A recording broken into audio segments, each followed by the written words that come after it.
papier pour éviter d'oublier quelqu'un.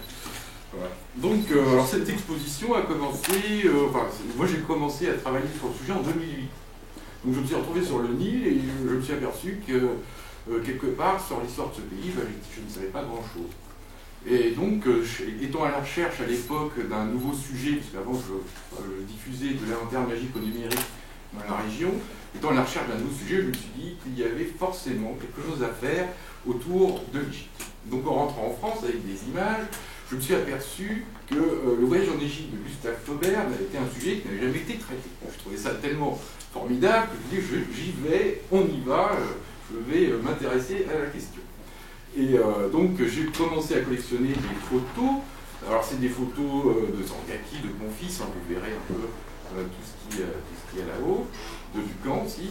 Et puis après, je me suis dit, mais il y a une intemporalité magique extraordinaire dans l'Égypte.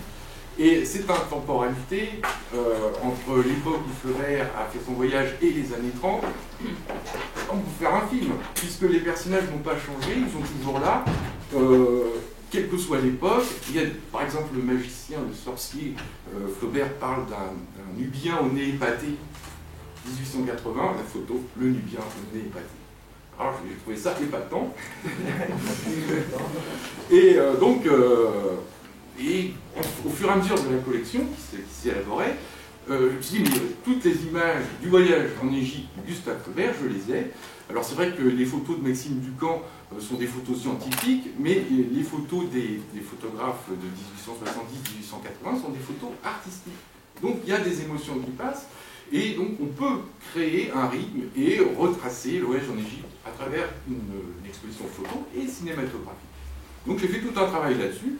Et en 2009, j'étais prêt, donc j'ai commencé à démarcher. Alors évidemment, ça n'a pas été facile, parce que quand on met en place un projet nouveau, c'est pas qu'on dérange, mais on est dans l'inattendu, et les gens n'aimant pas l'inattendu, et bien ça n'a pas été facile. Donc de 2009 à 2010, j'ai été un peu dans le rame, dans la galère, on va dire. Et donc là, j'ai pris contact avec Yvan Leclerc, qui m'a reçu de façon impeccable, et je lui ai demandé de l'aide. Je lui ai dit, monsieur Leclerc, voilà, je suis confronté à cette situation, pouvez-vous m'aider? Et là, monsieur Leclerc, très gentiment, a dit, allez voir monsieur Brochet, il va vous exposer. Alors, monsieur Brochet, qui est l'UFM, donc je vais voir monsieur Brochet, et là, bingo, c'est lancé. Alors pour cette exposition, bon, ça coûte de l'argent, n'ayons pas de subvention, j'ai travaillé avec, donc là je vais remercier Helioservice, qui m'a donné la possibilité de payer en plusieurs fois hein, les travaux d'impression, de scan, les panneaux. J'ai pu, grâce à Helioservice, construire cette exposition, parce que j'ai eu des facilités de paiement. Et ensuite, eh bien, j'ai rencontré Annie Lebrun, qui a tout de suite été intéressée par le sujet, et j'avais une opportunité à Canteleu, et je remercie encore Madame Lebrun d'avoir été disponible pour cette exposition. Et donc, voilà un peu l'histoire.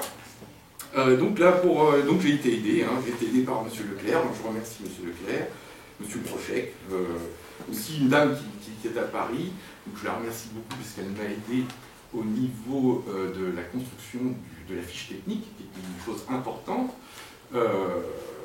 Et donc cette dame s'appelle Claudine Brelet, donc c'est une dame qui s'investit dans les affaires du Mali. Hein, et malgré son investissement, elle m'a quand même accordé du temps et m'a donné des conseils qui ont été pour moi essentiels. Donc Claudine Brelet est anthropologue, hein, c'est son métier. Jacques Guillou, qui est ici, que je remercie aussi, parce que c'est grâce à lui que j'ai pu rencontrer Madame Dubois. Hein, c'est lui qui m'a dit « Olivier, viens, c'est le moment. Si tu veux que ton exposition se trouve au musée Flaubert, il faut que tu sois là. » Donc je suis venu et j'ai rencontré Madame Dubois. Merci Jacques, merci, c'est très gentil. Et je remercie Madame Dubois, parce que Madame Dubois a fait un travail d'adaptation absolument extraordinaire. Elle s'est investie à 200%, on va dire. Et a fait une adaptation très réussie en fonction de l'espace du musée. Merci Madame Dubois. Et on peut dire aussi que les QR codes, c'est aussi grâce à Madame Dubois, puisque l'idée est arrivée dans le fait qu'il fallait enregistrer, les textes étaient trop longs, il fallait donc les lire, un audio-guidage c'est cher, bon, comment on va faire? Hop, le QR code. Et les 34 films qui ont été faits en supplément ont été faits, je pense, surtout grâce à l'initiative de Mme Dubois. Merci Mme Dubois. Voilà. Oui, mais dans l'émulation, quand on a une émulation, ça se construit comme ça, on n'est pas obligé d'avoir des compétences ou des connaissances, les choses arrivent d'elles-mêmes. Ça, c'est la particularité de l'émulation. Alors donc Sophie de moi, qui effectivement s'est investie dans on va dire tout ce qui est raffiné, le découpage et tout, et même son avis a été très précieux. Je remercie aussi Jean-Luc Doisy, qui par sa gentillesse et sa présence, et son dévouement a été vraiment vraiment formidable. Merci. Et puis voilà, donc en fait, bon, je vous ai un peu parlé de la genèse de l'exposition. Alors, petite information entre guillemets, comme l'exposition totale, c'est 100 cadres, c'est, on va dire, une dizaine de personnages présentés, il n'a pas été possible de tout traiter. Ce n'était pas possible, l'espace n'était pas suffisamment important.